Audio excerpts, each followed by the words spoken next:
बोलने की स्वतंत्रता, लिखने की स्वतंत्रता, घूमने फिरने की, आस्था की तमाम जो मौलिक स्वतंत्रताएं हमारे संविधान में दी है, उनको सस्पेंड कर दिया गया था 19 महीनों के लिए। तो वही दौर था जब सारी के सारी संस्थाएं भी उस समय सस्पेंडेड थी। मेरा ख्याल है कि उस समय भी गांधीयन इंस्टीट्यूट संकट से चल रहा था। क्यों? जो लोग, मेरा ख्याल है सुंदरम जी के अलावा और कोई नहीं रहा होगा उस समय। सुनील भाई भी इमरजेंसी के बाद आए ना। हाँ, गोरख जी रहे होंगे और सुंदरम जी रहे होंगे।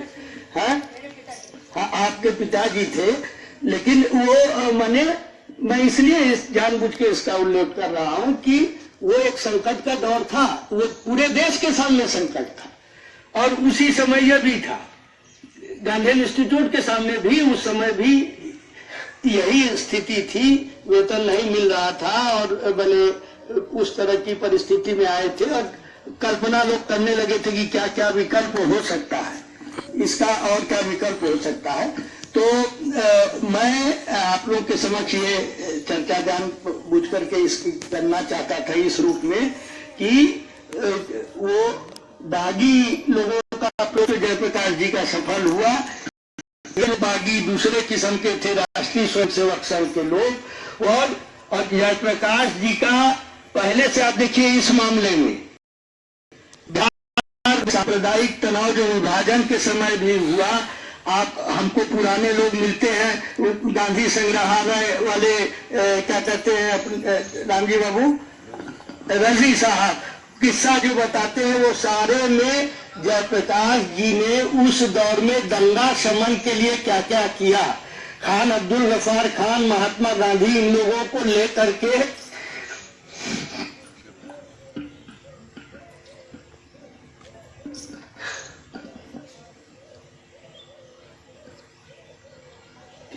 वो जेपी ही जाते थे, चाहे जमशेदपुर हो, गया हो, ये तमाम कितने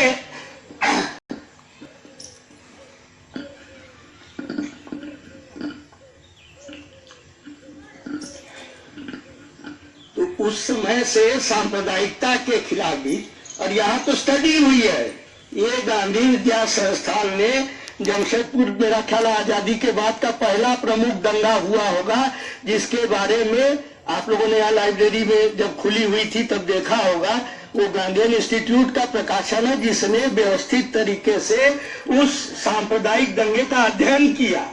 और उसके पीछे यही था कि मैंने गहराई से उसका एक सोशल साइंस का, चूंकि ये इंस्टीट्यूट था, तो देखा है कि क्यों ये दंगा हुआ इस औद्योगिक शहर में, जो उस समय भी ये बात थी ही, क्योंकि आप लोग सबको ही जानते हैं। और उस बहस को मैं यहाँ इस गोष्ठी में फिर करना चाहूंगा कि जो गांधी जी और नेहरू के दृष्टि के बीच में साफ अंतर था कि देश का विकास, ये देश कैसे चलना चाहिए, वो गांव केंद्रित होगा, ये गांधी जी मानते थे।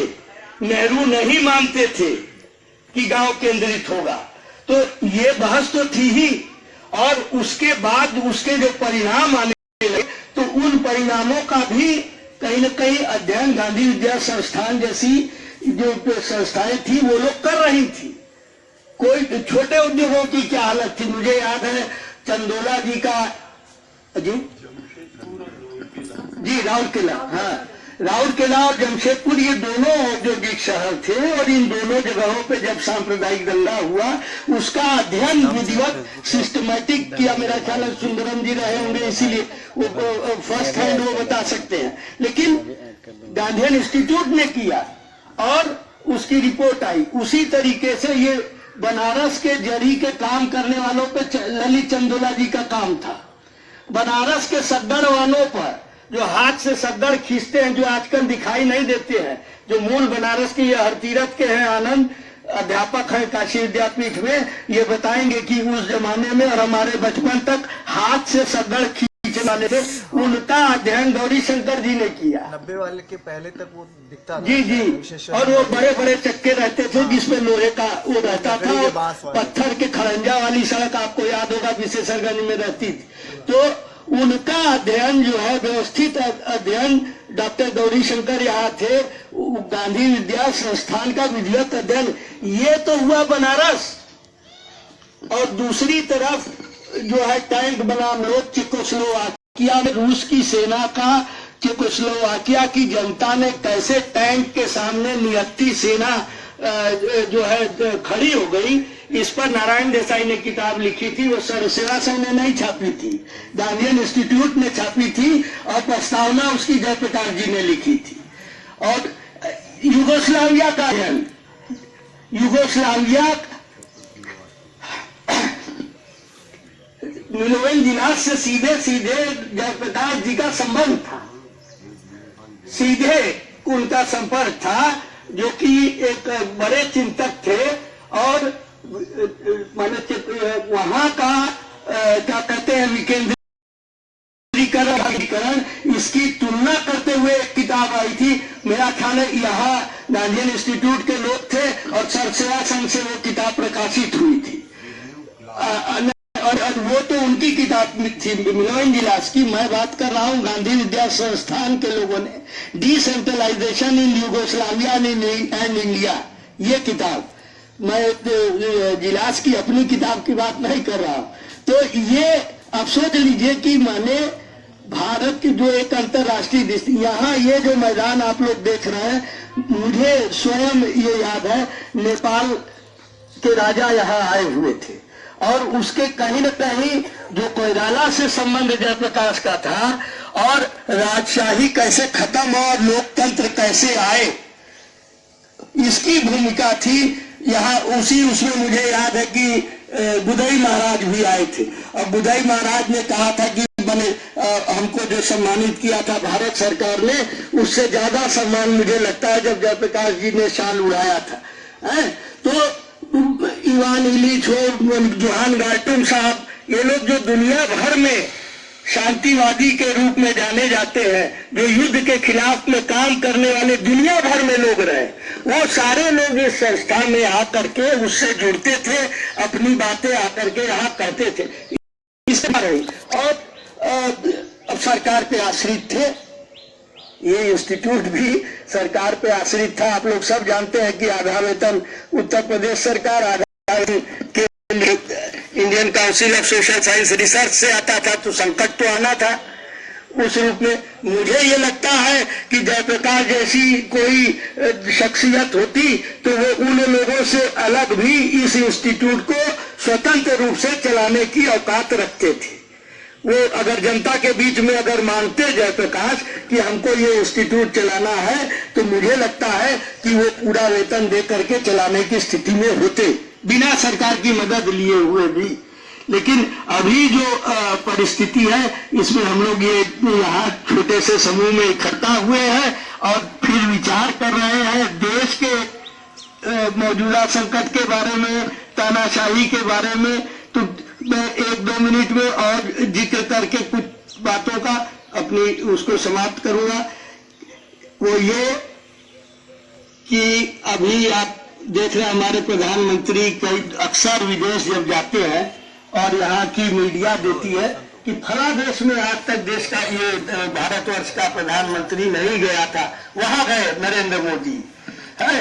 लेकिन ये गौर करें, जबकि हम मानते हैं कि विदेश नीति में कोई खास परिवर्तन नहीं रहता है, जवाहरलाल की हो चाहे अटल बिहारी की हो चाहे इनकी हो, लेकिन इनके समय में जो परिवर्तन आया है उसको समझने की जरूरत है। मंगोलिया जाते हैं, मंगोलिया में $1 अरब देते हैं वहां की सरकार को। आपको लगेगा कि हम तो देश के नागरिकों को लगेगा कि हम बहुत मजबूत हो गए कि अब कर्जा देने लगे। अब तक तो जो है विश्व बैंक से सबसे कर्जा लेते थे, अब देने लगे। इसका मतलब भारतवर्ष बहुत मजबूत हो गया होगा, दौलत ज्यादा पैदा कर रहा होगा हर मायने में। वो जो $1 अरब दिया जा रहा है वहां पर अंबानी के प्रोजेक्ट के लिए, आप सीधे अंबानी को नहीं दे रहे हैं, वहां की सरकार को देते हैं और सरकार जो है अंबानी को देती है।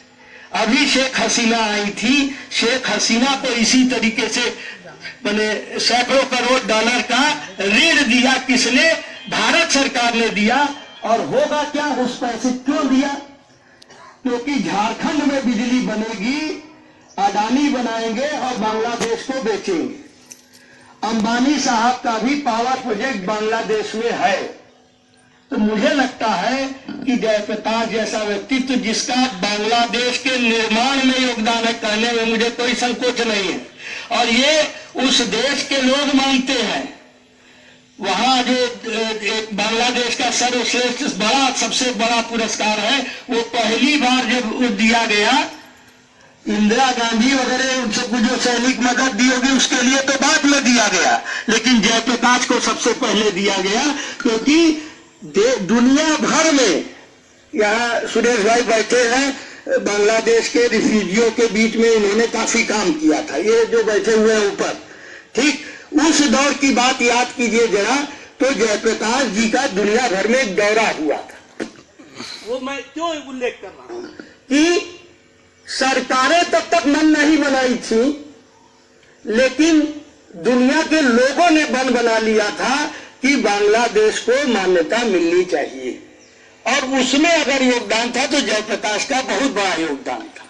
वो उन्होंने पूरा दुनिया का चक्कर लगा करके आए थे और हर जगह उन्होंने बांग्लादेश की स्थिति के बारे में, क्यों ये राष्ट्र बनना चाहिए, इसके बारे में अपनी बातें कही थी। लोगों ने उनसे सवाल पूछे थे, उसका संतोषजनक वो जवाब देते थे। उसका नतीजा था कि जैसे वो दौर खत्म हुआ तो दनादन लोगों ने मान्यता देना शुरू किया उस मुल्क को, बांग्लादेश को। और याद कीजिए, और इसलिए भी हम उसको दोहराना चाहेंगे कि जयप्रकाश के लोग, वो जो 1 करोड़ शरणार्थी आए थे, उनकी सेवा में भी लगे हुए थे। मुझको अच्छी तरीके से याद है कि बोनगांव जो 24 परगना जिले का एक गांव है, बॉर्डर का गांव है, वहां पर तरुण शांति सेना का कैंप लगा था और हम लोग घूम घूम के नारा लगाते थे। हाँ, तो मैं बता रहा, तो उस बस्ती में, उस कस्बे में नारा लगाते थे हम लोग कि ओपार थे के आश्चर्य तारा आमादेरी भाई बोलेरा। उस पार से कौन आ रहा है, हमारे ही भाई बहन आ रहे हैं, ये भावना वो थी। और आज रोहिंग्या के जो लोग आ रहे हैं, उनके बारे में हमारा क्या रवैया है, कितना अमानवीय रवैया है, इसको समझिए। उस दौर का और इस दौर का जरा तुलना करके देखिए। एक कहने को वो शरणार्थी रिलीफ पर इंदिरा जी ने पोस्ट कार्ड वगैरह में भी 3 पैसा 4 पैसा कुछ टिकट लगता था, एक्स्ट्रा स्टैंप लगता था, याद होगा आप लोगों को। डाक टिकट में जितना डाक भेजा जाए, अब तो खैर अंतरदेशी पोस्ट कार्ड की आप लोगों ने लिखना ही बंद कर दिया होगा, तो उसमें वो टिकट लगता था। क्यों? कि 1 करोड़ शरणार्थी आए हैं, उनका वो। और ये बताना चाहते हैं हम आपको कि उन शरणार्थियों को, चाहे रामकृष्ण मिशन हो, राजेंद्र बाबू, चाहे सर्वोदय के लोग हो, ये लोग ये नहीं देखते थे कि उस पार से हिंदू आ रहा है कि मुसलमान आ रहा है। आरएसएस देखती थी, तब भी देखती थी। आरएसएस देखती थी कि जो माने हिंदू शरणार्थी होगा हम उसका वो करेंगे। बाकी जितने लोग थे, चाहे वो मदर टेरेसा के मिशनरी ऑफ चैरिटी के लोग हो, वो लोग ये नहीं देखते थे कि किस धर्म का शरणार्थी आ रहा है, और उसमें सेवा का काम करते थे। ये यहाँ सुरेश भाई बैठे हैं जो उस तरह के कैंपों में काम किए। तो इसका उल्लेख मैं इसलिए कर रहा हूं कि ये जो देश के सामने आज परिस्थिति है, कहीं न कहीं उस संकट, मतलब हम लोग जयप्रकाश के जीवन की उन घटनाओं को याद करके हमको याद करना होगा। 69 की एक बात याद करूंगा, 10-11 साल मेरी उम्र थी, पठानकोट में तरुण शांति सेना का शिविर था। उसके बाद एक पब्लिक मीटिंग थी। उस पब्लिक मीटिंग के अंदर मैंने काफी लोग थे, कोने में केवल संघ के लोग आए थे जिन्होंने नारा लगाना शुरू किया, जयप्रकाश गद्दार है। जयप्रकाश जी जल्दी उत्तेजित नहीं होते थे, गुस्से में नहीं आते थे, लेकिन थोड़ा सा लगा कि जो है वो क्या उत्तेजित हुए हैं क्या। और एक लाइन उन्होंने माइक से कहा, उन्होंने कहा कि जिस दिन जयप्रकाश गद्दार हो जाएगा, देश में कोई देशभक्त नहीं बचेगा। और ये कहने के बाद वो लोग सिर्फ चुप हो गए, धीरे से पीछे अगर थोड़ा सा भी इशारा होता तो उनको मारा जा पीट सकते थे लोग, बाकी समाज वाले। लेकिन उन्होंने केवल, जेपी ने केवल इतना कहा और ये लोग घसक करके चले गए। इस तरह की घटनाएं जेपी के साथ और भी होती थी। जेपी आंदोलन के दौरान नंदिनी सतपथी के लोगों ने कानाल में सड़क के सामने गड्ढा खोदा हुआ था कि गाड़ियां घुस जाए, उसी में एक्सीडेंट होकर के खत्म हो जाए, और उसमें भी यही हुआ था। वहां नवकृष्ण चौधरी जी ने मत लोग है, वहां भी नारा लगा था। तो जेपी ने कहा कि मैं जब अगस्त हीरो बन करके आया था 1942 में, बंद होने के बाद जब लोहिया और जयप्रकाश बंद हुए थे, कल लोहिया की पुण्यतिथि है, 50 साल पुराना, इसीलिए जिक्र कर रहा हूं उन लोगों के दोस्ती का। तो वो जब बंद हुए लाहौर फोर्ट में, तो हम लोगों को लगता था कि क्या क्या हुआ होगा। तो फिर सीधे सीधे पूछा था हम लोगों ने, क्योंकि जयप्रकाश जी जिंदा थे। तो जेपी ने कहा कि देखो ये जो तुम लोग सुने, हम लोगों ने सुना था कि बर्फ की सिल्ली पे लिटाया गया था ये, तो उन्होंने कहा ये नहीं हुई थी। तो जो अंग्रेजों के पक्ष का सबसे बड़ा अखबार था, उसने उस समय पहले पेज पे 8 कॉलम में लिखा था कि देश का नंबर 1 गद्दार गिरफ्तार। किसके लिए? जेपी के लिए। किसने कहा? अंग्रेजों के दलाल जो अखबार था, उसका यह कहना था कि देश का नंबर 1 गद्दार। क्यों? क्योंकि गांधी जी, जवाहरलाल जी वगैरह वगैरह सारे लोग बंद हो चुके थे, तो आंदोलन कौन चला रहा था? तो अंग्रेजों भारत छोड़ो करो या मरो कि ये सब आवाहन के बाद सब कोई अपने अपने नेता होंगे, ये सब आवाहन 8 अगस्त को ग्वालियर टैंक में दे दिया। उसके बाद कौन चला रहा था? तब अच्युत प्रवर्धन चला रहे थे, जयप्रकाश चला रहे थे, लोहिया चला रहे थे, अरुणा आसफ अली चला रही थी, उषा मेहता चला रही थी। कौन लोग थे ये लोग? ये लोग समाजवादी लोग थे, जो वही लोग जो गोवा के लिए भी जाकर के लड़े, नेपाल में भी जाकर के लड़े। और मुझे लगता है कि गांधी के वैचारिक रूप से करीब जयप्रकाश जी बाद में आए होंगे, लोहिया काफी पहले आ गए थे। ये हथियार के मामले में भी और आर्थिक नीति के मामले में भी, क्योंकि छोटे मशीन की बात वो तो राम जी बाबू ज्यादा बता पाएंगे। पहले जो है लोहिया जी ने कहना शुरू किया जब वो पचमढ़ी में सोशलिस्ट पार्टी के अध्यक्ष बनाए गए, तो छोटे मशीन की बात जो है। और उस समय तक तो जेपी की किताब आप पढ़ेंगे तो आपको लगेगा कि एकदम शुद्ध मार्क्सवादी है, वाई सोशलिज्म यहाँ अगर छापा हो इन लोगों ने तो देखिएगा, एकदम शुद्ध मार्क्सवादी रूप से, चाहे संपूर्णानंद जी रहे हो, जयप्रकाश जी रहे हो, तो उनका वो था। लेकिन उसके बाद जो परिवर्तन आया है, तो वो मुझे लगता है कि लोहिया जी में पहले आया कि विकेंद्रीकरण के बारे में, छोटे मशीन के बारे में सोचने की जो बात है। तो मैं ये जिक्र करना चाहता हूं कि फिर भी इन लोगों का की जो मैत्री थी, एक मैंने ये विषय से अलग हट करके बताना चाहूंगा, चूंकि बनारस में हम लोग हैं, हाँ, कि हरिश्चंद्र कॉलेज में रामजी बाबू जिला दान की घोषणा हो रही थी बनारस की, कि इतने ग्राम दान हो जाएंगे। रामजी बाबू सर्वोदय से जुड़े रहे, बताएंगे कि जिला दान कब होता है। तो वो जिला दान की घोषणा के लिए जेपी आए थे। सूचना आई कि लोहिया भर्ती है विलिंगडन अस्पताल में दिल्ली में।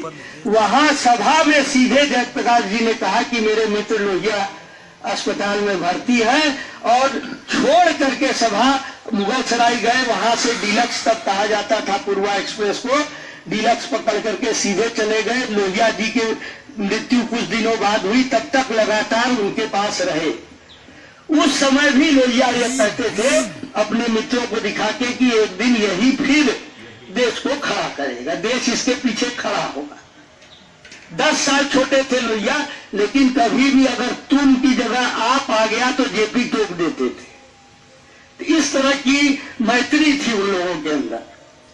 तो साथियों, हम जो ये यहाँ इंस्टीट्यूट के परिवार के लोग आए हैं, समाजवादी जन परिषद के काफी साथी आए हैं, उन सब लोगों से हम कहना चाहेंगे कि जेपी की जन्म तिथि में हम लोग जब याद करें तो केवल ये हर साल का एक दिन की घटना के रूप में न याद करें। इसलिए लड़ाई जो है वो व्यापक है और निश्चित तौर पर ये जो देश का संकट है उससे मुकाबला करने के लिए जयप्रकाश भी रहते। वो सत्ता में कभी नहीं रहे, लेकिन देश के लिए उनकी बहुत बड़ी भूमिका, देश के राष्ट्रीय मसलों को लेकर के, चाहे नागालैंड का सवाल हो, चाहे कश्मीर का सवाल हो, चाहे तिब्बत का सवाल हो, जयप्रकाश के कहने का, उनके विचार का कोई मतलब हुआ करता था। लंबे आजादी के बाद शायद सबसे लंबे समय तक कोई पॉलिटिकल प्रिजनर रहा होगा तो शेख अब्दुल्ला थे। कैसे छूटे पता कीजिएगा। जयप्रकाश जी ने, जैसे नेहरू गुजर गए, शास्त्री जी आ चुके थे, तो राधा कृष्णन जी को और नारायण भाई को भेजा कोडाई कैनाल में बातचीत करने के लिए शेख अब्दुल्ला से। उसकी रिपोर्ट शास्त्री जी को दी गई, लाल बहादुर शास्त्री को। उन लोग, शास्त्री जी ने कहा कि तुम लोग जयप्रकाश जी से पूछ लो। जयप्रकाश जी ने कहा कि ये तो उन्हीं के लिए है ही है, क्या पूछे। और वो रिपोर्ट दी गई, जिसके बाद शेख अब्दुल्ला की रिहाई हुई। तो ये पहलकदमी करने की औकात थी जयप्रकाश नारायण की।